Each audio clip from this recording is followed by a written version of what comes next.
আজি আৰু এটা ভিডিঅ' লৈ আহিলোঁ। এইটো কচুটোক কি কয় বাৰু? এই কচুটোক কি কয় বাৰু? আগতেতো মই এটা দেখুৱাইছিলোঁ, সেয়া হ'ল সেন্দুৰীয়া কচু। এইটো কি কয় বাৰু? ইয়াৰ ফুল এনেকৈ ওলাইছে, এনেকৈ দেখিছেনে? এইটো ৰুলে বোলে ঘৰত বাতাবৰণ শুদ্ধ কৰে আৰু আমাৰ মায়ে কোৱা মতে। আমাৰ আইতাও কৈছিলে, কিন্তু মই সেন্দুৰীয়া কচুটোৰ কথা কোৱা নাই, এইটো কচুৰ কথা কৈছিলে। ৰুলে বোলে ভাল আৰু দেখোঁতেও সুন্দৰ দেখি, সেইকাৰণে মই ভাবিলোঁ মই উঠাই লৈ গুচিয়ে যাওঁ, ঘৰত ৰুইয়ে দিওঁ। সেইকাৰণে কণী এটা লৈ আহিলোঁ, লৈ আহি এইয়া মই উঘালি লৈছোঁ এটা।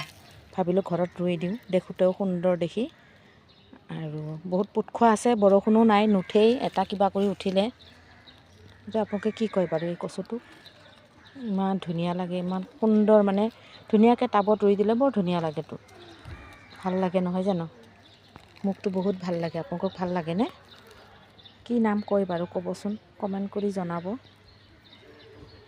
এয়া তাৰপিছত মোক ইমান ভাল লাগিল, মই উঠাই আনি ৰুইয়ে দিম আৰু এতিয়া মই কণী এটা আনি উঘালি লৈছোঁ। নামটো ক'বচোন কি হয়? আজিলৈ আহিছোঁ, বাই বাই।